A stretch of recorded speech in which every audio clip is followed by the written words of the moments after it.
Газиз тавышлар, Казан утлары журналы һәм Татарстан радиосы тәкъдим итә.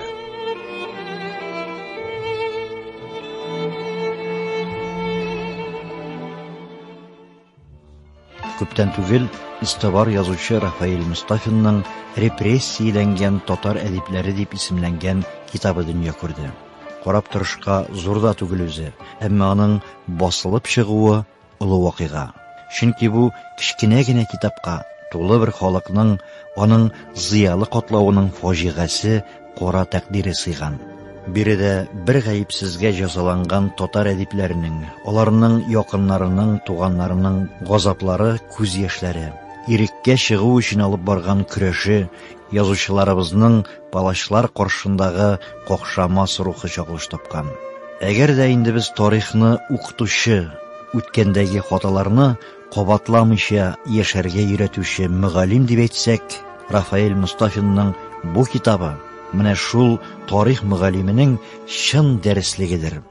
Әйе, монда гыйбрәт алырлык тарих язылган.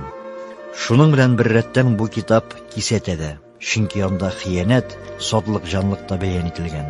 Репрессияләнгән татар әдипләрен бит кемдер саткан, кемдер яла ягып шикаят язган, кемдер аларны гаепләп матбугатта мәкаләләр бастырып чыгарган, аларның төрмәдә булуыннан файдаланып әсәрләрен үзләштергән.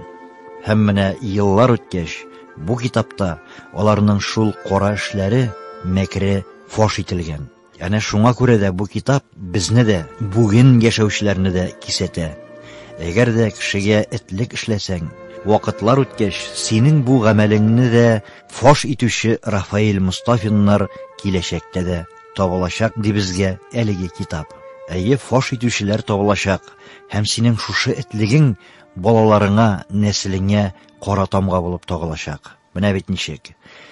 Җирдә кылынган бер генә гамәлдә Хак Тәгалә күзеннән читтә кала алмый. Кыскасы шул, Рафаэль Мустафинның репрессияләнгән татар әдипләре дигән китабы бүген безнең тапшыруыбызның баш каһарманы булачак. Тапшыруда аның авторы үзе дә катнашачак. Аның белән әңгәмәгә кадәр китапның кайбер сәхифәләренә күз салыйк. Үзелергә җитеп сыкрый күңелем дип исемләнгән мәкаләдән үзекне Татарстанның халык артисты Тәлгать Хәммәтшин укый.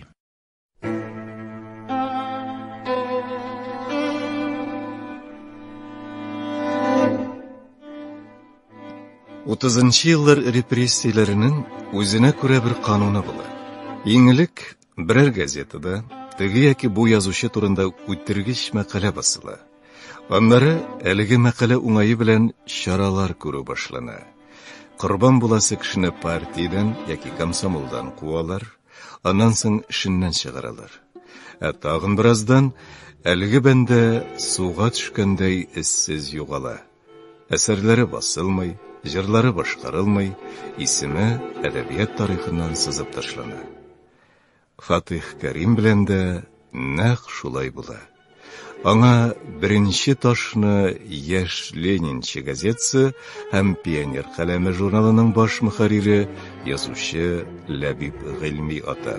Кызыл Татарстан газетасында басылган мәкаләдә ул Фатих Кәримне чит элемент, ягъни халык дошманы, советка каршы коткы таратучы дип атый. Әсәрләрендә комсомолга, совет иленә яла ягуда һәм иң әшәкесе рус шагыйре Троцкийче Павел Васильев белән элемтәдә булуда гаеплей. Фатих Кәрим чыннан да Мәскәүдә үзенең яраткан шагыйре Павел Васильев белән очраша. Алар бер кич утырып шигърият турында сөйләшәләр. Бераздан Павел Васильевны троцкизмда гаепләп кулга алалар. Димәк, ул чор карашлары буенча Фатих Кәрим дә Троцкийче булып чыга. Фатих Кәримне комсомол сафыннан чыгаралар. Бераздан нәшрияттан да куалар. Тиздән кулга алачакларын сизенеп, 1937 елның җәендә Фатих Кәрим йөкле хатынын кичкенә баласы Ад белән Уфага, туганнары янына ял итәргә җибәрә. Үзе бер тин акчасыз калып, ачлы-туклы яшәп, иҗат эшләре белән шөгыльләнә. Берничә ай эчендә ул Марк Твенның Том Сойер маҗараларын тәрҗемә итеп чыга. Күп тә үтмәй Фатих Кәримне кулга алалар. Төрмәдән язылган запискаларында ул хатыннан нәшрияткә барып тәрҗемәнең язмышы турында белешүен үтенә. Гаиләсенә матди яктан бераз ярдәм булыр дип ышана. Кадрия ханым Гариф Гобай янына баргач тегесе, Том Сойер маҗараларының кулъязмасы бездә юк, ул югалган дип җавап бирә. Ләкин күпмедер вакыттан соң бу китап нәшрияттә басылып чыга.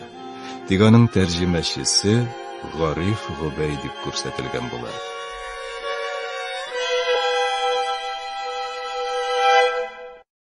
5956 эш. Фатих Кәримне кулга алганда, бу 1938 елның 3 гыйнвары, аңа әле 30 яшьтә тулмаган була. 29 туган көнен ул берничә көннән, 9 гыйнварда ялгыз камерада каршылый. Бу вакытта ул инде язучы, унлап китап авторы буларак, 8 шигырь, 2 проза, татар укучылары арасында шактый танылган була. Нәрсәдә гаеплиләр соң Фатих Кәримне? Татарстан дәүләт куркынычсызлыгы комитеты архивында сакланган 25956 эш моңа бер кадәр ачыклык кертә. Яшерен шамчыларның хәбәр итүләренә караганда, Фатих Кәрим бер вакыт якын дуслары белән сөйләшкәндә, бездә талант партбилетсыз үзенә юл яра алмый дип ычкындырган. Тәнкыйтьче Гомәр Галине кулга алгач, Хәсән Туфан фатирындагы мәҗлес вакытында ул күз яшьләрен агызып елаган. Гомәр Галинең тизрәк кытылып, исән-сау әйләнеп кайту өчен тоз күтәргән. Барлык гаебе менә шушы. Моңа өстәп тагынаны социаль чыгышын яшерүдә гаеплиләр. Менә шушыларга таянып, НКВД хезмәткәрләре Фатих Кәримне милләтче, пантуркист, буржуазияны яклаучы, троцкийчылар белән элемтәдә булучы дип атыйлар. 1937 елның 29 декабрендә язылган кулга алу турындагы ордерда аны ниндидер уйдырма хәрби контрреволюцион троцкийчы оешмада булуда гаеплиләр. Бу оешмада хәрбиләрдән Якуб ага Чанышев, язучылардан Кавый Нәҗми, Газиз Иделле, Сафа Гыйлфан һәм башкалар торган имеш. Оешма гызләре Кировны, Горкины һәм башкаларны үтерүдә катнашкан имеш. Ул шәргъдәтләре буенча НКВД хезмәткәрләре кулга алынганнарның барысында террор әзерләүдә гаепләп, иң югары җәзага үлемгә хөкем итәргә җыйналар. Конкретрак алганда, Фатих Кәримнең бу яшерен оешмадагы роле оборона темасына язылган әдәбиятны тоткарлап, аны дөньяга чыгармаудан гыйбарәт була. Менә шуннан соң инде китә сорау алулар, кыйнаулар, тәүлекләр буе аяк үрә бастырып тотулар, йокысыз төннәр һәм башкалар. Әмма Фатих Кәрим алай җиңел генә сыгылып төшүчеләрдән булмый, нык тора, бернинди гаебендә танымый, беркетмәләргә кул куймый. 1938 елның 1 яртысында Эчке эшләр наркомы Ежов урынына Берия килгәч, һавалар биразга йомшарып ала. Атарга өлгермәгән яки кыйналып изелеп тә кул куймаган кайбер тоткыннарны иреккә чыгаралар. Икенче берәүләрнең эшләрен судка әзерлиләр. Әлбәттә, суд шул ук хакимият кулында кала һәм НКВД хезмәткәрләре күрсәтмәләрен төгәл рәвештә үтәп тора. Шулай да суд өчен ниндидер дәлилләр кирәк була һәм бу дәлилләрне ашыгыч рәвештә оештыралар да. Иң элек үз куласларында булган, ихтиярлары сындырылган тоткыннарны файдаланалар. Фатих Кәримне берничә мәртәбә Кавый Нәҗми белән күзгә-күз очраштыралар. Кыйналган, изелгән, тәмам кешелеген югалткан Кавый Нәҗми, язучы иптәшенең күзенә туры карамаска тырышып, тикшерүче кушканнарны кабатлап утыра. Янәсе, ул Фатих Кәримне контрреволюцион яшерен оешмага әле Кызыл Армия газетасында бергә эшләгән чорда ук тарткан. Янәсе, шагыйрь аның кушуы буенча Советка каршы яшерен эш алып барган. Фатих Кәримнең Бу эш нәрсәдән гыйбарәт иде соң дигән сорауына каушап кала, нәрсә әйтергә дә белми. Фатих Кәрим тоткарлаган бер генә әсәрнең дә исемен атый алмый. Шуннан соң аны төрткәләп суккалап алып китәләр. Яңадан инструкциялар биреп, тагын очраштыралар. Ниһаять, тиешле беркетмәләр төзиләр. Шулай да Кавин Аҗми НКВД зыбаниларының шанычын тулысынча аклый дип булмый. Билгеләнгән көнне аны судка сак астында шаһид буларак китерәләр, һәм ул алдан язылган, мәҗбүр ителгән язма мәгълүматларны укып чыга. Адвокат төпченә башлагач, әйе, мин Фатих Кәримне яшерен контрреволюцион оешмага тарттым, ләкин ул үзе бу турыда белмәде дип җавап бирә. Соңыннан адвокат, аның бу ялгыш кына ычкынган сүзләренә таянып, Фатих Кәримне яклау җаен таба. Башка тоткыннардан да шул рәвешле кирәкле шаһиднамәләр алалар. Әмма мондый шаһиднамәләрнең чын бәясен үзләре дә яхшы аңлаганга, булар белән генә суд алдына чыгарга җөрьәт итмиләр. Иректә алар кулы астында булмаган белгечләр кирәк була, һәм андыйлары да табыла. Атаклы совет язучылары Нурбаян, Гариф Гобәй, Рахман Ильяс. Алар НКВД хезмәткәрләре кушу буенча Фатих Кәрим иҗатына идеологик күзлектән экспертиза ясыйлар. Бу документ КГБ архивында әлегәчә саклана. Монда нигездә Фатих Кәримнең Аникин поэмасы тикшерелә. Шигъри юлларны аннан-моннан йолкып, үзләренчә аңлатып, белгечләр бу зур күләмле, тирән эчтәлекле, патриотик хисләр тәрбияли торган әсәрне идеологик яктан зарарлы дип табалар. Шагыйрьнең башка әсәрләрендә дә алар советка, революциягә каршы коткы тарату күрәләр. Менә шушы документ суд барышында хәл иткеч роль уйный, һәм Фатих Кәрим язмышын хәл итә дә инде. Булардан тыш судка шаһид буларак Ибраһим Газины чакырталар.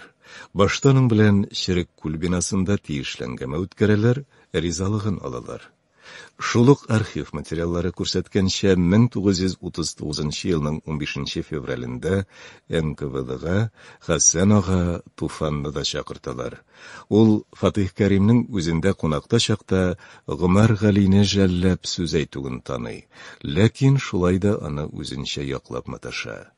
Фатих Кәрим халык дошманы түгел, аның бөтен иҗаты халык мәнфәгатьләрен яклауга багышланган дип әйтә. Соңыннан суд барышында да ул бу сүзләрен кабатлый, НКВД хезмәткәрләренең ачуын чыгара. Нәтиҗәсе инде билгеле. Татарстан югары суды Фатих Кәримне 10 елга ирегеннән мәхрүм итәргә дигән карар чыгарганнан соң башкаларга кагылмыйлар, Туфанны узакламый кулга алалар һәм шул ук Черек күл төрмәсенә ябып куялар.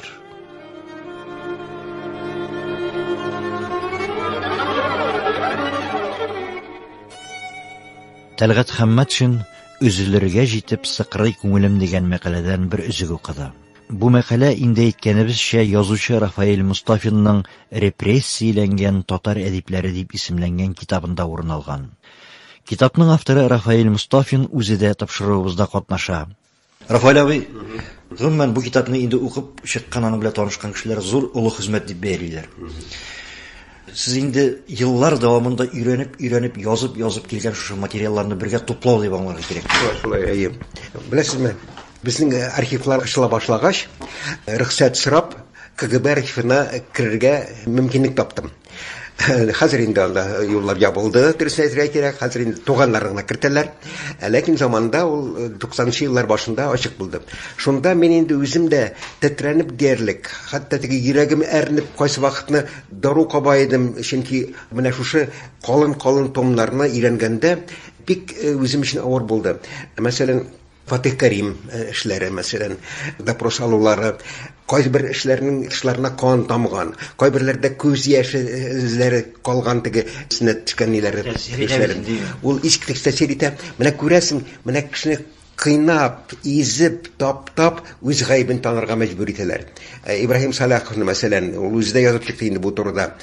Бер гаебе юк, аның бөтен гаебе шул, Галимҗан Ибраһимовны котлап язган хатка кул куйган. Халык дошманына кул куйган дигән белән гаеп табып инде, авылга җитмәгән, шпион булган, фәлән дигән. Мәсәлән, Хәсән Туфанның эшен белән караганда, шундый кызыклы бер килеп чыкты. Моңа теге суд кебекләр оештырган булалар да, бер яшь кенә солдатны шаһит итеп чакыралар. Кушканнар инде килгән. Тегәтә сөйләтәләр инде, Казан укый. Имештер, ул күргән Хәсән Туфанны япон шпионы итеп инде яллаган вакытта. Шуннан соң Хәсән абыйга сорау бирә. Тукта, энем ди. Бу бит 20-нче еллар башында булды дисең. Сиңа ул вакытта ничә яшь иде дип теге сорау бирә. Шундый каушап китә, дөньяда булмаган күрәсе ул вакытта инде. Шуннан соң нишлиләр?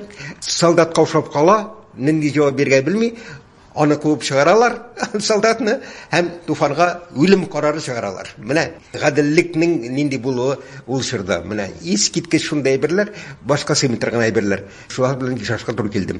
Шуларның кайберләре турында бөтенесе дә түгел инде, әлбәттә. Бөтенесен язып битерлек түгел, чөнки бик кемсез ниләр бар. Мәсәлән, Галимҗан Ибраһимовны кулга алгач, аның бөтен архивын берничә әрҗәгә тиеп алып киләләр. Анда басылмаган яңа романы була аның. Анда аның басылмаган мәкаләләре мәгълүм булмаган. Анда аның классиклар белән язышкан хатлары, Тукайлар белән башкалар белән истәлекләре бөтенесен яндыралар. Берсе бер калмаган. Мин изләп карадым инде аларны бик каты. Һәм үзенең хәле турында, беләсезме, аны инде булай бик теркәмәгәннәр. Ну шулай да күренеп тора. Допрос башкалардан алганда язганнар инде башкалар. Лазаретка салалар, төрмәне лазаретына. Ирлек хәле булмый. Тышка чыгарга, туалетка шуышып, чирак идәннән шуышып бара, шуышып кайта. Менә шундый хәлдә була. Бу теркәлгәнме менә булар? Теркәлгән. Бу теркәлгән әйберләрендә. Мин яздым менә монда ягъза документальный теркәлгән һәм дөреслекне расланган әйберләр монда. Әлбәттә, соңыннан менә шушы Галимҗан Ибраһимовны кыйнаган, аларны изгән следовательләрне үзләрендә атып үтерәләр. Изне яшер өчен. Буталып беткән. Һәм кайсы вакытны андагы документларга ышанып та булмый. Чөнки врач яза, имештер, үпкә авыру белән авырый дип. Чынлыкта, менә кеше белән шаша башласаң, кыйналып, изелеп теге авырган чагы туры кирәк кешенең. Менә шушындый буталчыклар анда бик җиңел дә түгел дөреслекне ачыклау, ләкин ачыкларга туры килә. Рафаил абый, менә Галимҗан Ибраһимов дигәч, килт итеп инде әлбәттә Җамал Валиди искә төшә. Нишләп дигәндә, алар бит инде 20-нче елларда ике гигант булганнар, әдәбият билеме өлкәсендә һәм инде үзара бәхәсләшкәннәр. Без беләбез, сез Җамал Валидине өйрәнгән кеше, аның турында сезнең мәкаләгезне укыганыбыз бар. Ләкин менә бу китапта аның исеме чагылыш тапмаган. Беләсезме, ул бик җитди мәсьәлә. Мин аны аерым язарга җыенам. Бәлки бер китап итеп булыр. Чөнки мин аның туганнары белән чыраштым. Аның кызы исән иде. Менә монда беләсезме, анда да теге документларда анда алдау бик күп. Аны язганнар имештер Салфига сөргенгә җибәрделәр дип. Документлар язылган. Җамал Валидине. Чынлыкта ише бөтенләй башкача була. Чынлыкта ул кыйнауларга түзә алмыйча, тәрәзәдән 4нче каттан аска ташланып имгәнә, ләкин Казанда инде ул. Казан төрмәсеннән. Ничектер тәрәзә ачык була да ташлана ул, үзен үтергә теләп. Ләкин үлми, имгәтә. Кулларын, аякларын сындыра. Менә шундый хәлдә гангрена башланып төрмәдә үлә. Ләкин документларда бу әле расланмаган, бу шул кызыгына сөйләп бирде. Менә шундый хәлдә калган турында. Шуңа күрә монда әле документлар җитәрлек түгел, аларны ачыкларга туры килә, икенче яктан тикшереп күргән кешеләр белән аралашып. Мәсәлән, Шамил Усманов турында шулай ук үзенә күрә бер ничек дип әйтим инде, уйдырма да түгел инде, төрмәдә сүз тарала. Имештер, Шамил Усманов үзен үтергән күзенә ручка белән төртеп теге каләм белән. Бар андый сүз. Андый сүз бар, киң таралган. Ләкин тикшерә башлагач, башкача булды. Кыйнап үтергәннәр, тап-таза кеше, солдат, аңардан да теге таза кеше безнең Яшьләр Союзында булмаган да инде. Спортчы итәр ул. Спортчы, бөтен фронтларны үткән.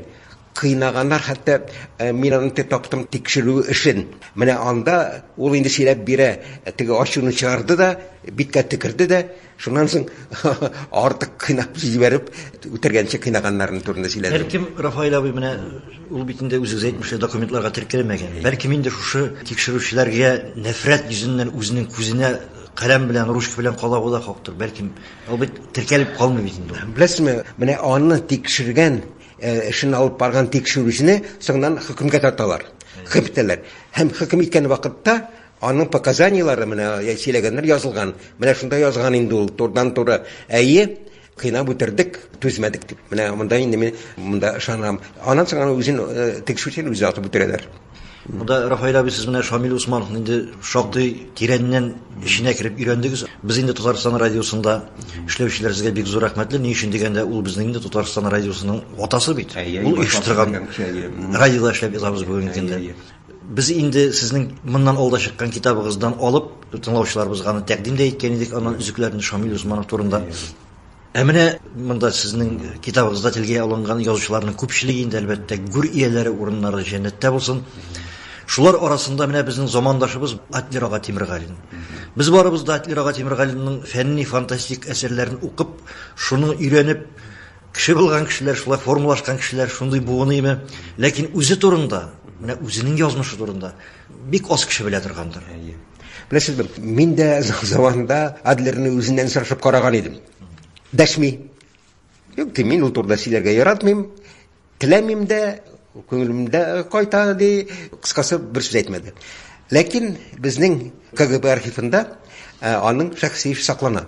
Шуңа инде ирешкәч, мин ул шактый калыныш актара башласам, Адлер кулы белән язылган теге әндәмәләр, листовкалар сакланган. Сталинга үлем, Сталин халыкны алды, бәяләрне төшергән булып кыланагына, халык хәерчелектә яши дип турыдан-туры язган әндәмәләр. Руслар, татарлар, берләшегез, Сталин режимына каршы күтәрелегез дигән. Андыйларны мин башкалар чырмадым. Гадәттә бер гаепсез кешеләр утырталар. Мәсәлән, Туфаннарны, шулук Шамил Усмановларны, мәсәлән, Мәҗит Рафиковларны бер гаеп булмаганда гаеп тагып. Моның турыдан-туры гаеп бар. Ләкин менә әйтер идем, мин язмышның шаярыуы башкаларга караганда Адлер җиңелрәк кытыла. Күрәсең, булар теге Сталинга каршы язылган листовкалар язылгач, турыдан-туры гаепләп фашистларга теләмәгәннәрдер инде. Моны әйтәләр, бу психикадан авыру, психбольницага җибәрәләр. 1 елдан уланнан чыга да, Урта Азиягә китеп укуын дәвам итә. Аяз Гыйләҗевләрдән анда Гуритавлинлар утырталар, Мәҗит Рафиковларны. Шулар арасында бу иң кыю, үзен һич тоткан кеше була. Һәм менә җиңел кытыла башкаларга караганда. Мин исем китә идем. Башкалар ничектер баш иеп, теге куркып торалар. Бу үлемгә риза була. Халкым өчен, милләтем өчен, телем өчен үлсәм дә риза дип, турдан-туры менә допрос вакытында шулай дип әйтә бу. Һәм исән кала. Бу ничәнче ел бу? Бу 40-нчы елларның ахырлары. 50-нчы еллар башы, 40-нчы еллар ахырларында әле Сталин исән чакта менә шушы мәсьәләләрне күтәргән кеше Адлер Тимергалин була. Кызык. Без бит инде сөйләшә башлаган идек Галимҗан Ибраһимов турында, Җамал Валиди турында. Аларның исемнәре чыккач, әлбәттә, Гомәр Толымбайны искә алмыш булды. Гомәр Толымбай әлбәттә безнең өчен серле шәхес. Аның образын күңелдә гәүдәләндерү өчен уйлап булдырганым бар, ләкин аның хактан да төшенеп, ишенә кирип, аңлап җиткерә алганым юк. Беләсезме, әдәбиятта била бик каршылыклы шәхесләр. Менә ул үзенә күрә бик кызыл булырга тырышкан. Хәтта арттырып та җибәргән, башкаларны буржуаз милләтчелектә гаепләп, үзе большевикларча таләпчән булырга теләп. Ләкин шуңа карамастан, ул безнең власть ярамаган. Һәм аны үзенең гаебен тандырга теләп, бик каты кысалар, кыйныйлар, язалыйлар. Менә сөйләделәр инде, анда була Колун дигән бер, ул инде үзенә күрә кушамат инде, Колун дип аталар. Ул нишәтә кешене анадан тума шишендерә дә, аның җинси органнарына басып, изә башлый. Менә күз алла китеп кара инде. Монсында инде документы язылмаган, иптәшләре сөйли интермәдә булган, акылдан шаша. Гомәр Толымбай. Менә Гомәр Толымбай акылдан шаша. Аңа карамаса, бар атып үтерәләр үзен. Менә шушындый язмышка дучар булган кеше. Бу катлаулы шәхес әйтәм бит. bir яктан тапчы буларак, тап артык пролетар булырга тырыша, икенче яктан шул ук режимның корбаны булып китә. Менә шушындый каршылыклы һәм үзендә аның талантлы әйберләр дә бар аның татар авылы турында язган матур-матур хикәяләре бар, аның матур-матур детальләр тотылган әсәрләре бар. Менә шундый каршылыклы шәхес. Аннары менә бу китапның эштәлеге белән танышкан чагында Рафаэль абый тагын бер нәрсә күзгә ташлана. Күп кенә язучылар турында сез инде документаль очерклар биргәнсез. Кайберләр турында мәгълүмат бирү белән генә шикләнгәнсез.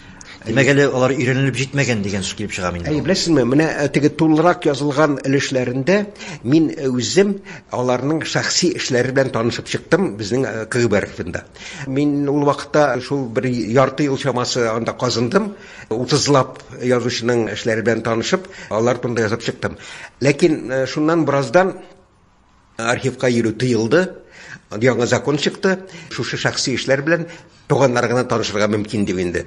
Шуннан инде бу мәсьәлә зилде. Мин уйлыйм, киләчәктә барбер ул ачылыр дип уйлыйм инде. Киләчәктә тагы шундый мөмкинлек туар дип. Һәм менә мин язып чыккан, кулга алынып, юкка чыккан язучылар турында да тулырак мәгълүмат тупларга мөмкинлек булдыра. Алар күрәсең, миннән булмаса, киләчәк буын язучыларның эше булыр дип уйлыйм инде. Бу китап репрессияләнгән татар әдипләре дигән китап. Сезнең зур хезмәтегез безнең татар теле әдәбияты укытучылары өчен, тарихчыларыбыз өчен, гомумән әдәбият сөюче кешеләребез өчен якын китап булса иде. Рәхмәт. Язучы Рафаэль Мостафинның репрессияләнгән татар әдипләре дип исемләнгән китабы белән танышабыз. Анда урын алган батыр йөрәклеләр, чын көрәшчеләр дә булган дигән мәкаләне укыйбыз. Сүз яна Тәлгать Хәммәтшинга.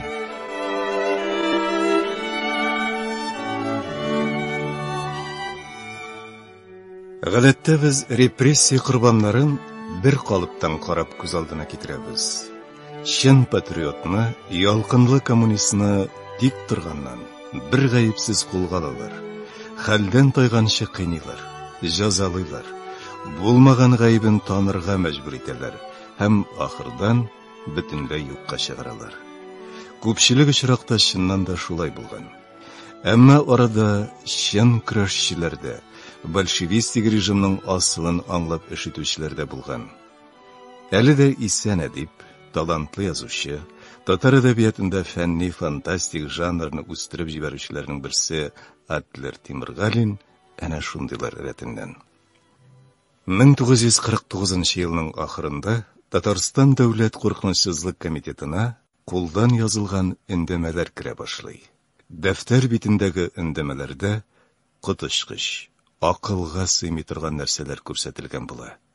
Мәсәлән, русча язылган эндәмәләрнең берсендә хезмәт хакын күтәрү, бәяләрне төшерү, налогларны киметү таләп ителә.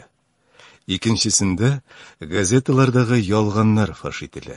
Халыкның чынлыкта аш ялангач яшәү турында. Мәскәүнең Коммунистлар партиясының, шәхсән Сталинның милли сәясәте никадәр шовинистик, икейөзле булу турында бик ачык итеп тәфсилләп әйтелә. Алай гына да түгел. Язучы халыкны булачак сайлауларда катнашмаска, катнашкан чиракта исә Мәскәү кылларына, депутат-большевикларга каршы тавыш бирергә өнди. Эндәмә Сталинга үлем дигән котышкыч лозунг белән тәмамлана. Мондый эндәмәләрне халык күп җыелган урыннарда, базарларда, кинотеатрларда, кибетләрдә, трамвай, троллейбусларда табалар. Ике телдә, басма хәрефләр белән язылган булсалар да, аларның бер кеше тарафыннан язылган булуы дәүләт куркынычсызлыгы комитеты тикшерүчеләре өчен көн кебек ачык була. Ашыгыч рәвештә КГБ хезмәткәрләреннән махсус төркем төзелә, һәм алар 1 минут кичекмәстән эшкә керешәләр. Эндәмәләрнең укымышлы, әмма бик яшь кеше тарафыннан язылган булуы күренеп тора. Шуңа күрә мәктәпнең югары классларында, вузларда, техникумнарда укучыларның язу рәвешләрен тикшерә башлыйлар. Эндәмәләр күбрәк үзәк урамнарда табылганга, милиция хезмәткәрләре белән берлектә бу тирәдә йөрүче яшьләрне аеруча нык күзәтү астына алалар. Бу эш нәтиҗәсез калмый. 1950 елның 2 гыйнварында җинаятьчене җинаят урынында, колхоз базары янында, Киров урамында, халык арасында өндәмә ташлаган вакытта күреп, артыннан иярәләр. Дәлиллек өчен ул ташлаган 2 өндәмә алына. Җинаятьченең куштырнаклар içində үзендә тагын 5 өндәмә кала. Дөрес, күзәтүне сизеп, ул алардан котылырга тели. Банковский урамының 8 номерлы йорты янында ташлап калдыра. Тик артыннан күзәтеп баручылар аларны да җинаятьченең үзен дә эләктереп алалар. Кем икәнлеге ачыклангач, ул Казан университеты физика факультетының 2 курс студенты Атлер Камил улы Тимергалин булып чыга. Ул яшәгән фатирда тинтү үткәрәләр. Тагын берничә шундый ук өндәмә, язу өчен әзерләнгән кагаз, каләм, караларны табалар. Җинаятьче баш тартмый, барысын да танырга мәҗбүр була. Ничек баш тартасың? Хәтта аның көндәлекләрен дә табып алалар. Ә ул анда барысын да җентекләп язган. Ничек итеп большевистик режимның җинаятьчел асылына төшенә башлаганнарында, колхозчыларның нинди шартларда яшәүләре, татар халкының теле, мәдәнияте, киләчәге турында да, кыскасы, ничек итеп режимга каршы көрәшә башлавы барысы да теркәлгән. Шуннан китә инде дәһшәтле төрмә чынбарлыгы. Сорау алулар, ялгыз камерада ярым аш тотулар, салкын карцерлар, йокысыз төннәр. Яшьтәшем бу турыда үзе былай сөйли. Юк, кыйнау фәләндә җәзалау да булмады. Ә нигә җәзаларга? Мин бит берсеннән дә баш тартмадым. Барысын да таныдым. Әйе, мин яздым дидем. Әйе, Совет властен җаным сөйми. Сталинны күрә алмыйм. Халкым кичергән авырлыкларның барысында да ул гаепле. Кыскасы, җибеп төшмәдем. Үземне шактый кыю, хәтта горур тоттым. Ни өченме? Беренчедән мин бик яшь идем әле. Мине 2 гыйнварда кулга алдылар. 1 гыйнварда миңа 19 яшь тулган иде. Икенчедән, мин күптән инде җанымны фида кылырга әзер идем. Мондый кыллыкта, ачлык ялангачлыкта яшәгәнче, үлүең 1000 кат яхшырак дип уйлыйдым. Шуңа да Ширеккүл җәлләтләренең янауларына исем китмәде. Атлер Тимергалинның сүзләрен аның белән бер чорда шул ук төрмәдә утырган Аяз Гыйләҗев, Гури Тавлин, Мәҗит Рафиковлар да раслый. Алар әйтүенчә, аның батырлыгына, үзен кыю горур тотуына бөтен төрмә сакланган. Барлык тоткыннардан чын күңелдән ихтирам иткәннәр. Тоткынның үзен шулай тотуына хәтта тикшерүчеләр дә аптырап калалар. Акылы сәламәт кеше үзен булай тота алмас. Психик яктан зәгыйф булган кеше генә үзен шулай тота алыр иде дип уйлыйлар. Моны сизеп алгач, Атлер үзе дә тиле булып кылана башлый. Башын җүләргә салып, әллә нинди тузга язмаган сүзләр сөйли. Тикшерүче белән шактый куркыныч уен алып бара. Әлбәттә, дәүләт куркынычсызлыгы органнарында башын җүләргә салучылар гына аерылык белгечләр юк түгел. Ләкин күрәсең, аларның үзләре өчен тоткынны тил итеп күрсәтү кулайрак була. Сталинга үлем дигән сүзләр белән тәмамланган өндәмәләрне акыллы баштан язып булмый ич. Ә булса, алар нәрсә караган, обком кайда булган дигән сорауларда туу ихтимал ич. Кыскасы, медицина экспертизасы Атлер Тимергалинны акылы сау-сәламәт түгел, психик яктан зәгыйф, димәк, кылган эшләр өчен җавап бирерлек түгел дип таба. Кем белә? Бәлки табиблар бу ябык кына, ак йөзле яшүсмер егетне жәлләп, тормыш юлын җимермәскә теләп тә шулай эшләгәннәрдер. Экспертиза нәтиҗәсендә Атлер Тимергалинны җаваплылыктан азат итәләр һәм мәҗбүри рәвештә махсус шифаханәгә дәваланырга җибәрәләр. Ул ел ярым гомерен психик авырулар хастаханәсендә үткәрә. Бу турда сорагач, Атлер кул гына селтәде. Яшьтәш, син сорама, мин әйтмим. Хастаханәнең дә нинди бит, төрмә режимындагы. Чын тилеләр арасында. Ничек әле чыннан да акылдан язмадым. Шуңа рәхмәт укырга гына кала. Махсус лагердан чыгу белән Атлер күпмедер вакыт Сарман районында ата-аналары янында яши. Алар авыл мәктәбендә укытучы булып эшлиләр. Аннан соң Ташкентка китеп, укытучылар әзерли торган учительский институтка киреп укый. Казанда аңа барыбер көн күрсәтмәсләр иде. Егет моны яхшы аңлый. Институт тәмамлаганнан соң ул шул ук Урта Азия якларында укытучы булып эшли. Техник түгәрәкләр җитәкли, балалар тәрбияли һәм акрынлап яза башлый. Аның Роберт Уян сөеклем исемле тәүге фантастик хикәясе 1959 елда Идел альманахында басылып чыга. Моннан соң ул 15ләп китап чыгара. Фантастик жанрда эшләүче иң актив, нәтиҗәле эшләүче язучы данын ала. Мин аның яшь чагында күрсәткән батырлыгы турында моннан 5-6 ел элек үк язарга җыенган идем. Ләкин үзенә әйткәч, ул ризалыгын бирмәде. Мин үлгәч язарсың имеш. Шуңа күрә бу юлы Атлерның үзенә әйтмичә генә язып чыгарга булдым. Ни өчен әле без чын көрәшчеләрне, халык өчен җаннарын фида кылырга әзер булучыларны үлгәннән соң гына хөрмәтләп искә алырга тиешбез.